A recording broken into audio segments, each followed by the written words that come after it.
is the fat boy. Skinny ties, don't envy mine. Tall ceilings, chandeliers, I'm all finna get.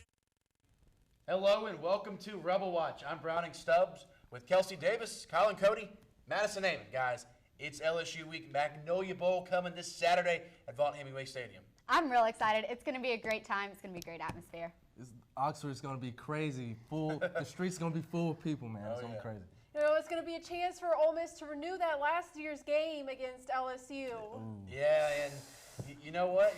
But before we dive into all of the LSU stuff, let's briefly talk about the Arkansas Razorbacks and the heartbreaking loss. Ole Miss suffered 53-52 2 weeks ago, and Kelsey, the defense fell apart. Yeah, that game was not pretty. And really, the defense is going to have to come prepared this week because they've been so inconsistent this season. You see them one game, they're doing great. They're killing it. They're one of the best defenses in the nation. The next, they can't stop the run against Arkansas, can't stop play action. So really, I think the key to this week is getting their stops, and the way they're going to do that is by coming prepared. And Colin, Brandon Allen, he made Ole Miss look like an FCS opponent on NCAA football. He did, and Brandon Allen, like you said, he picked Ole Miss apart. Him and Collins, and like you said, the run. Not only couldn't they not stop the run, but the pass and play action game was awful. So hopefully Ole Miss can stop that and be more consistent. And Madison, if Ole Miss is going to rebound from the loss against Arkansas, they got to watch out for some trick plays because we know who's coaching LSU. Exactly. You know, like y'all said, it all comes back to the defense. They're going to have to be aware of those trick plays and make sure they're always on the lookout for something suspicious going on the field. But Kelsey, this game, it's also senior night. It is. It's senior night, and it's another big SEC West matchup this weekend against the LSU Tigers. I had a chance to catch up with Coach Freeze and a couple of the players to see what they had to say about this upcoming game. This week, the Ole Miss Rebels will be taking on LSU for the CBS SEC Game of the Week. After a tough 10-7 loss to the Tigers last year that dashed the Rebels' hopes to go unbeaten, this year's game will present new challenges for head coach Hugh Freeze and his team. Athletic as anyone that you'll face, and they can run. They're long. They have a good scheme. They play hard. So it's a difficult challenge. And the players are definitely feeling the hype that surrounds this game and what it means for the rest of their season. Yeah, this is a big game. Everyone knows about the rivalry.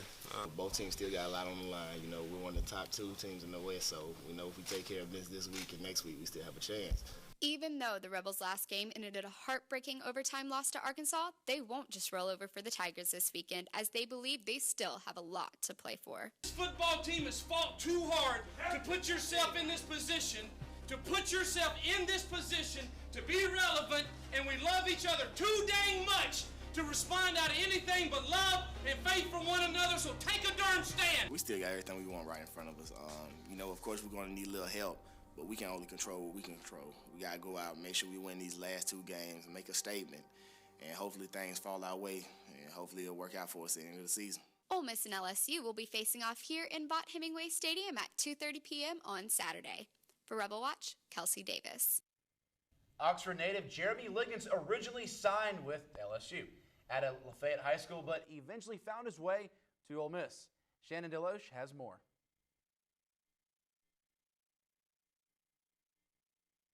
At high school. My sophomore year, I got to become starting quarterback for my high school. The 2 years after that, we went back-to-back 16-0. I think that was like history in the state of Mississippi. He was recruited in high school by 10 out of the 14 SEC schools. He committed to LSU in January and then signed with them on signing day. The coaches at LSU, my family, and how all of us bonded together, and it was just like a family atmosphere. I think that was really one of the biggest things that got me with LSU. As fate would have it, Liggins ended up being ineligible academically and found himself at Northeast Community College. I went to Gulf Coast. I wound up back here at Northwest.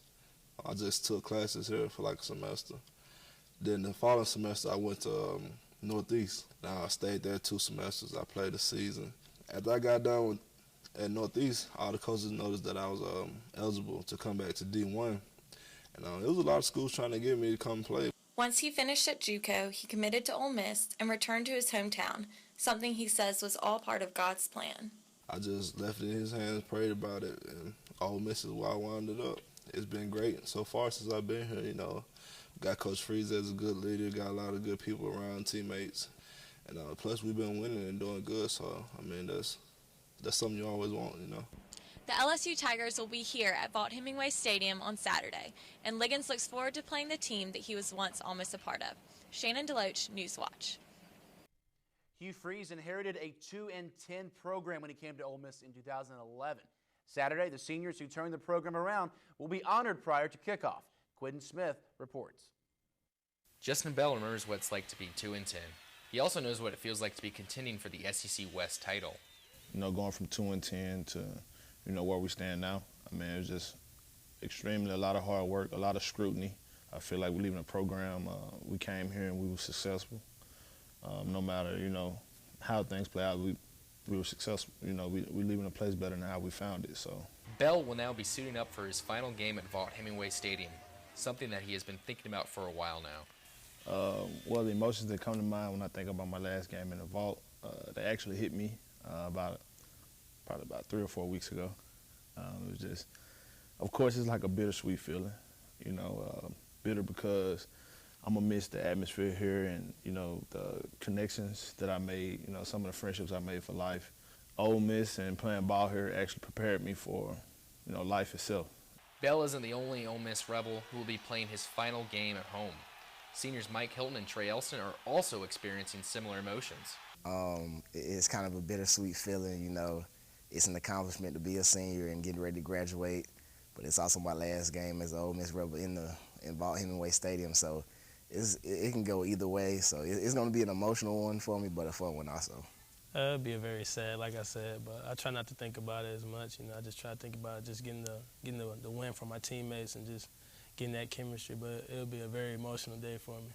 They've carried the team. They've showed all the younger guys the way it's supposed to be, the way that Coach Freeze has put it in place from year one. They've done everything that Coach Freeze has asked them to do. Hugh Freeze's first recruiting class helped change the culture of Ole Miss football in the last 4 years. The senior class will take in this field for the last time Saturday against LSU. It's a big game because it's the next one. Everybody knows how big the rivalry is between us and LSU. You know, we have plenty of close games over these last couple of years, so we know they're going to come in fired up. We're going to come in fired up, and it's going to be a show Saturday. This Saturday will be the 104th meeting between Ole Miss and LSU. The Rebels take the field for a 2:30 kickoff for the Magnolia Bowl. Quinn Smith, NewsWatch. All right, let's get into the matchup. LSU, let's talk about number 7, Leonard Fournette. Kelsey, this guy, I mean, he had a hot start to the season, but as of late, games against Alabama and Arkansas, he's kind of struggled. Right, he's kind of fizzled out, and honestly, I don't think it's a coincidence that those last 2 games he struggled has been losses. He averaged 169 yards per game through those first 8 games, and is now only 61 yards per game the last 2, 3.2 yards per rush. So obviously he's been struggling, and your key to your win is going to be stopping that. If Leonard Fournette struggles, LSU doesn't win. And Colin, we saw Ole Miss against Arkansas. You know, Alex Collins had a really good fourth quarter, but Leonard Fournette, you know, he's playing against a defense that's also struggling. Right. I mean, he's still probably going to put up big numbers. He will, I believe so. He's going to bounce back probably this game. I mean, like you said, Kelsey, he did struggle against Arkansas and only 31 yards against Bama, but still, he's going to be hitting the gaps hard and running behind that huge O-line that they have. So, plus we have Fadal out, so it's going to be interesting to see what he can do. In Madison, it seems like Derrick Henry of Alabama is now the front runner for the Heisman, but a big game from Fournette could certainly get him back in the mix. Exactly. You know, it's not like you guys said, you know, LSU losing the past 2 games. It's definitely hurt Fournette's, you know, chances to win the Heisman. But coming back this game, being on fire, being the athlete that he is, he definitely has a chance to come back and get back in that Heisman pool. We're going to talk more LSU coming up later in the show. But coming up on Rebel Watch, we're going to take a look at the Ole Miss soccer team as they continue their quest for an NCAA championship with the matchup against Clemson on Friday. Stay tuned. We'll be right back. Good. He had catnip that was off the hook. But one day, he brings a girl home, and she's allergic to cats. Every sneeze was a nail in my coffin. Now I'm in a shelter. It's decent, but they don't even have Wi-Fi.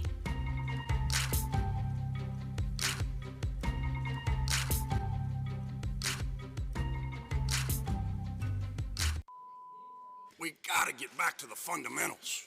I got boys who can't tie their own shoes. Literally. Let me get this straight. We were 4 for 47 from the floor. Pizza party? Pizza party? What team were you watching? We were lucky to win. Most teams that turn it over 83 times don't pull it out. They all play like a bunch of first graders, and that's completely unacceptable because they're all in the second grade. Oh, I'll be filing a complaint against the refs on that one. Kid's little sister runs out on the court and they stop a fast break. What are we doing? We get a trophy for what? Participation? If they cared as much about this game as they did them damn Hawaiian punches, we'd be world champions. Any more questions? Who's got snacks next game? That'd be Billy's mom.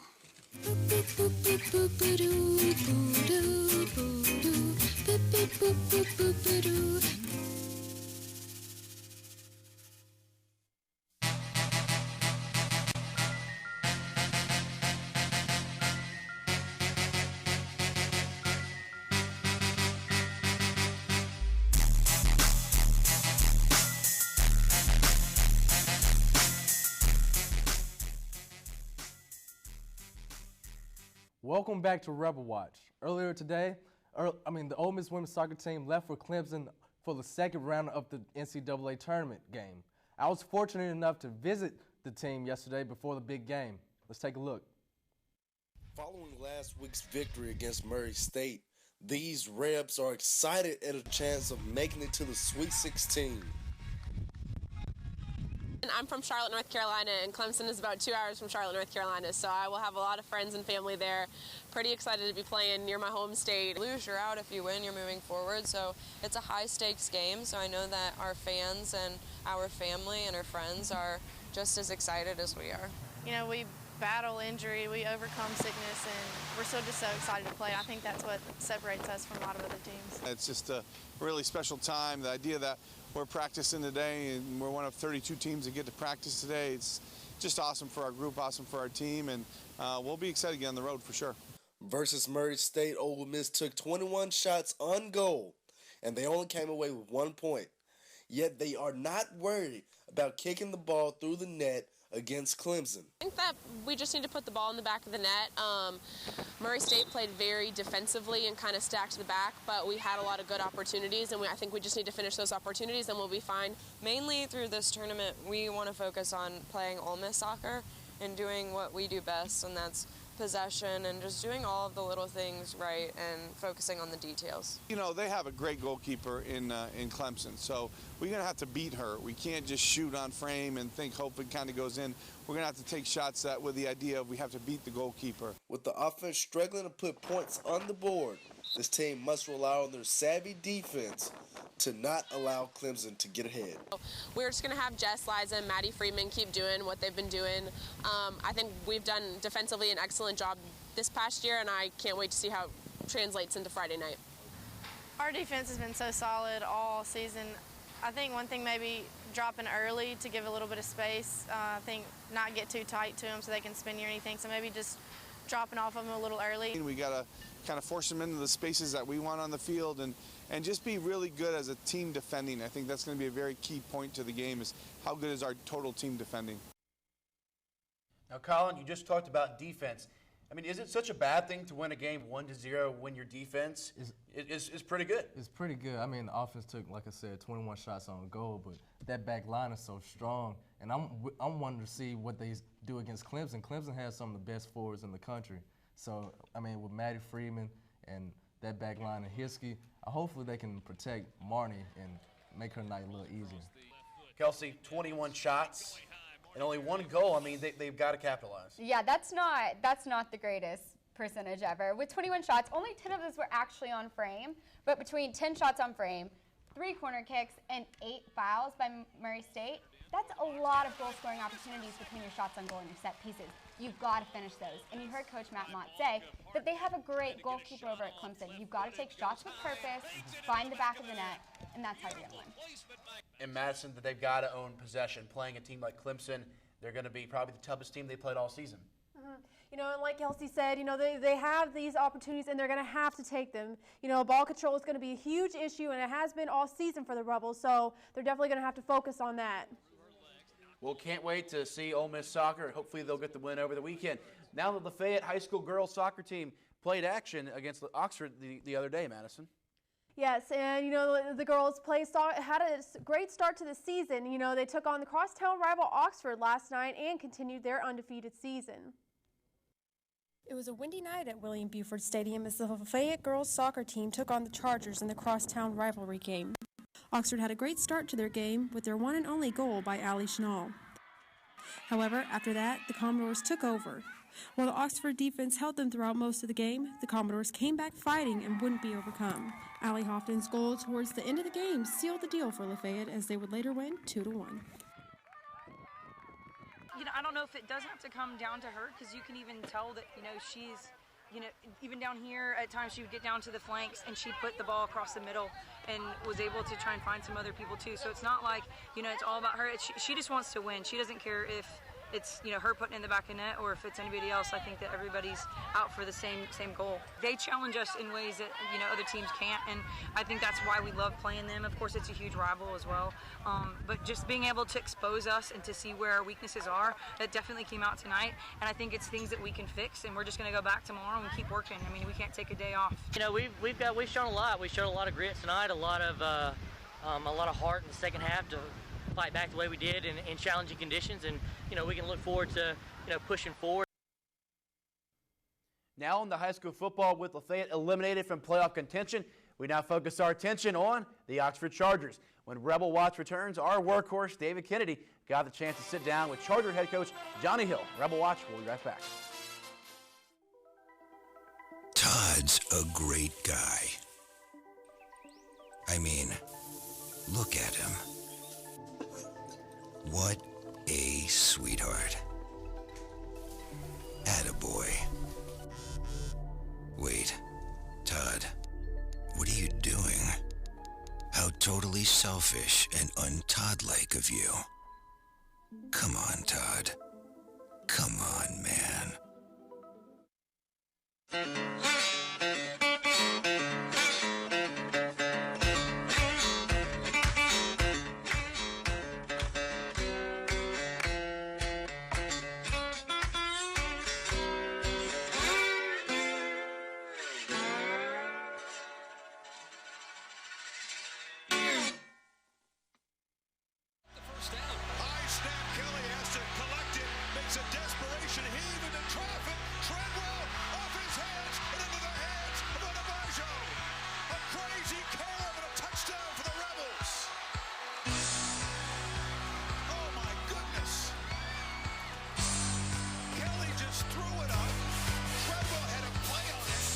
Welcome back to Rebel Watch. I'm David Kennedy. Joining me today is the man, the myth, the legend, head coach Johnny Hill. Johnny is in his last season as the head coach of the Oxford Chargers. Johnny, what are you going to miss the most about being the head coach? Well, you might ask me that after I retire. You know, right now we go on full speed and just trying to win another ball game. And you know, but I would think that, you know, I'm going to miss the kids. It's really nice to have such quality young men to work with every day, and I'll miss my coaching staff and my coaching buddies throughout the state. There's a lot of competitiveness between all the coaches, and we enjoy competing against each other, and we're going to play as hard and coach as hard as we can. Then a lot of times when we get through, we're still good friends, and you move on. So I think I will miss.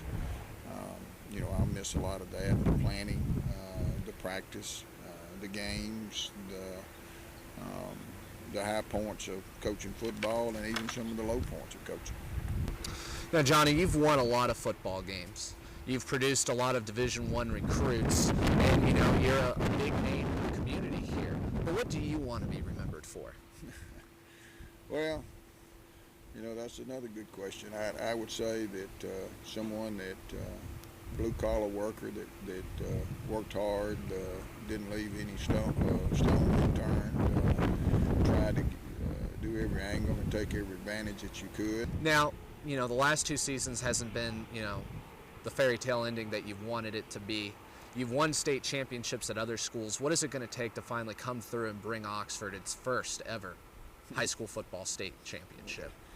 Well, you know, we've not even talking about state championship now. We got our hands full Friday night with Germantown. Vicksburg gave us all we wanted. Germantown is really, really good football team, very well coached, and they got really good talent, and might be the second best team we've played all year. And then if we can somehow get through that, then we play the winner of Grenada and West Point, and both of those are really, really good. And then if you can somehow get through that landmine, you've got 3-4 teams out of below Jackson that are really good. They're good football teams, and so you know we've been in this long enough. You don't look ahead. You better take care of business this weekend, and that's what our goal is. And there we have it, folks. Head coach Johnny Hill. Be sure to catch him Friday night when the Oxford Chargers take on Germantown here at Bobby Holcomb Stadium. Back to you guys at the desk. Throughout football season, RebelWatch has offered more coverage than anyone else for Lafayette County high school football. Next semester, we will have plenty more high school football coverage on RebelWatch. To start off 2016 strong, we'll be airing our first ever documentary, Go Johnny. Let's take a look at the preview.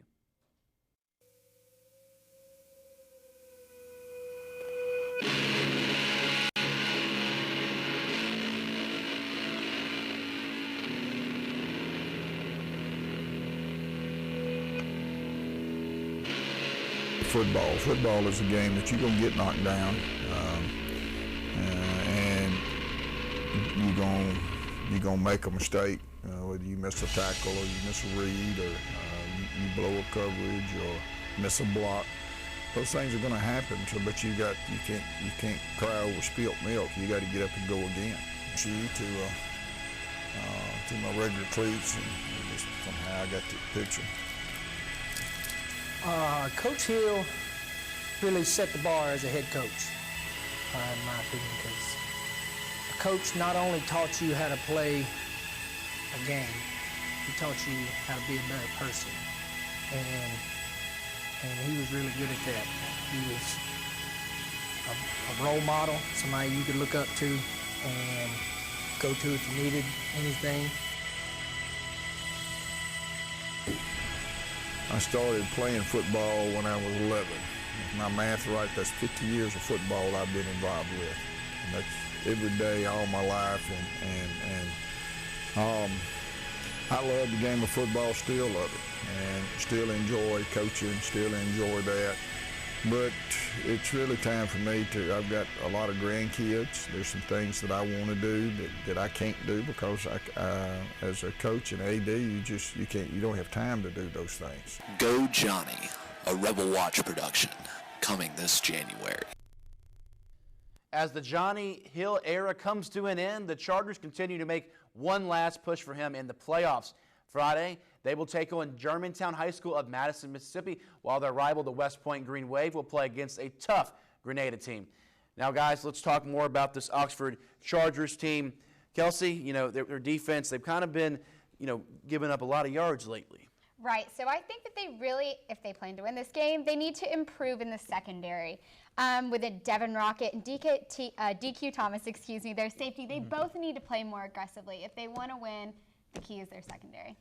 Colin, Germantown's got a really good receiver, Jamie Johnson versus DK Metcalf. It's going to be a great battle, but I'm sure DK Metcalf, he knows he's going to have a tough matchup against Jamie Johnson. And I'm excited to hear about this. I know the workhorse is going to be all over that matchup this weekend because, Jamie Johnson, he has 6 interceptions on the season, and he leads the defense with picks. So, it's just going to be tough to see how DK can somehow shake him and get loose and try to catch some balls in the air.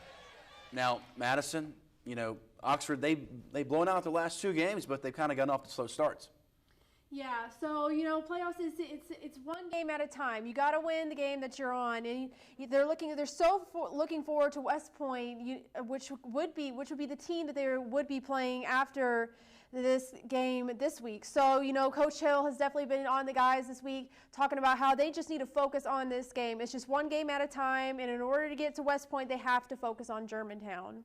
Let's hope the Chargers can get it done. You guys want to talk some hoops now? Yeah, I'm back. Coming up on Rebel Watch, we're going to talk Ole Miss men's and women's basketball as they enter the second week of their season. We'll be right back.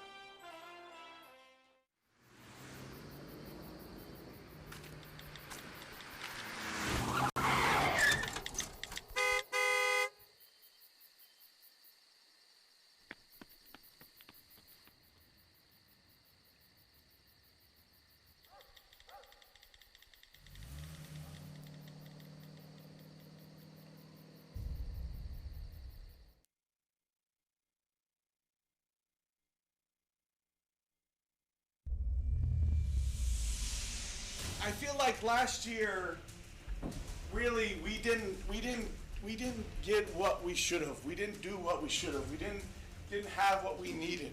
I feel like we started working for this moment November 1st. This year we're going to get ours. We have paybacks coming almost every weekend. Somebody that we played last year that we owe, right? And we're going to get ours by how we play all year long. No one's giving it to us, but we're going to get it. We're coming out, we're not leaving it up to anybody else. We're going to go out and do it ourselves by how we play, how we work, how we tackle. We are going to be tougher than the rest, and we're going to get ours. Let's go.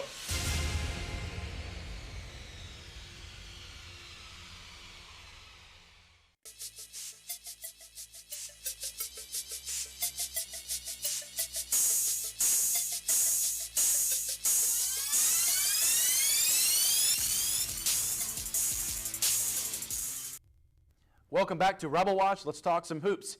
Ole Miss, we'll start with the men's basketball team, guys. They beat Northwestern State, beat Georgia Southern. Colin, new point guard, Jarvis Summers is gone. Talk about what you've seen so far from guys like Sam Finley and JT Escobar. Well, I mean, I'm just trying to see who's going to shoot the ball and who's going to pass the ball. I mean, Sam Finley, he can put up numbers just as good as Stephen Moody can. So it's going to be interesting to see how this point guard battle plays out. Then, like you said, Escobar, he's more like the distributor. So we're going to see how these guys can fill in and, ultimately who's going to be the true point guard. Kelsey, let's take it down low. Sebastian Saiz, the big man in the middle. MJ Rhett gone, Dwight Colby gone. I mean, he's clearly the best center on this team. Absolutely, and he's an absolute force. Against Georgia Southern, he had 24 points and 17 rebounds. And so far in his career, he has the most double-doubles since Murphy Holloway, who is Ole Miss's all-time leading rebounder. So he's in good company. He's an absolute force. He's going to be big for the Rebels basketball this year. In Madison, the leader, Stephon Moody, I mean, he's got a lot of great players around him, but, I mean, do you feel like he's got to elevate his game even more this season now that he's one of the few seniors on the team? For sure, like you said, he's a senior. He's going to want to be doing all that he can in the last season of his collegiate career. But, he has had a stellar season so far, coming back stronger than ever, especially after his leg injury over the summer. He tied his career high in the opening game with 29 points. He's a great three-point shooter, and that's definitely going to be a huge help for the men's basketball team. Well, now let's talk women's basketball. Of course, the men's basketball team, they'll be playing in the Charleston Classic over the weekend. But now the women's team, 1-1, guys. I mean, really disappointing loss that they fell to the Louisiana Lafayette. But they did have a spark, Colin. Fourth quarter, Tori Lewis made a bunch of threes. Hometown, yeah, go Tori. That's my girl. I've been watching her since middle school, and that girl is phenomenal. She put up 20 points against Lafayette, and she's going to be a great help for these girls. These girls are new. They're new to the college game, period. So she's going to fit in well. And like I said, she had 20 points, six threes in the fourth quarter. Yeah. You don't see that from too many freshmen against a good defensive team like Lafayette. And with Gracie Frizzell gone, you got to hope you can get another lockdown three-point shooter. Kelsey, they gave up 82 to Lafayette. I mean, and those early games, you're supposed to blow out teams and not allow them to score over 60. Right. So definitely going forward, one of the biggest things the Ole Miss women's basketball team needs to improve on is their defense. They had 6 turnovers in the first half, and at the end of the half, they were losing by 20 points. Mm-hmm. So definitely going forward, they need to hold on to the ball, and they need to come out with energy. They had no energy on defense in the first half, so definitely need to improve there. And the offense, Madison, has got to pick up all around from three-point shooting to getting to the rim. I mean, what have you seen so far that they need to improve on? Like you said, the three-point shooting, they struggled with that last year, and they're continuing to struggle with it this year. I mean, even though they have a whole season to fix it, Matt Insel, he needs to really teach that to that team to focus on getting to the basket and getting those three-pointers. Well, women's basketball, let's hope they have a great season. Now, Colin, I know it's time for your favorite part of the show. Yeah, coming up, we're going to take a look at one of the most iconic Ole Miss LSU games ever, and we'll make some picks for this weekend's game. Keep it here for RebelWatch. We'll be right back.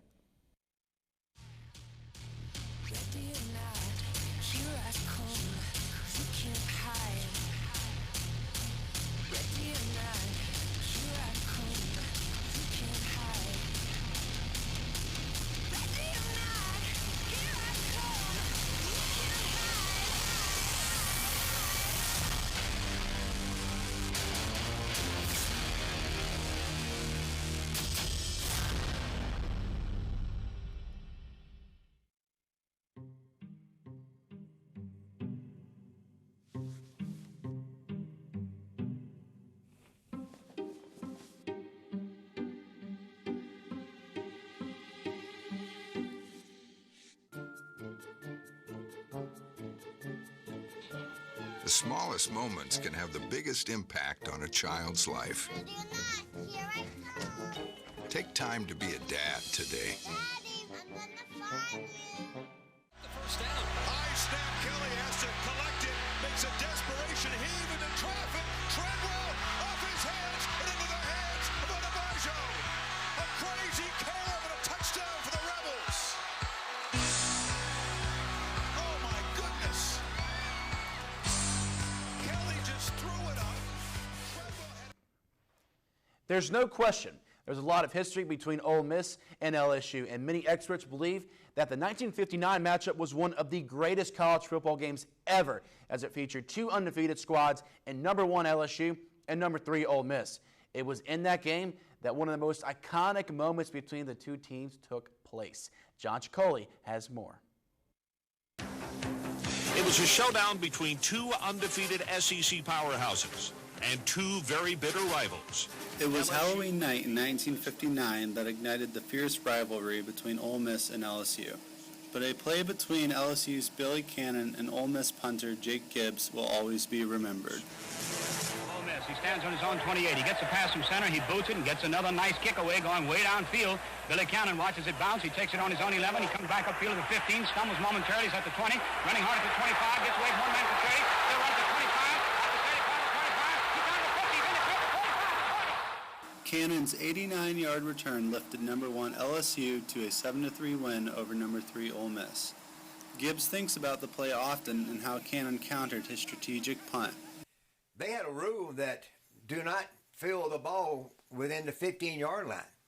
And when the ball hit on the 11, he was on the sidelines hollering, no, no, no.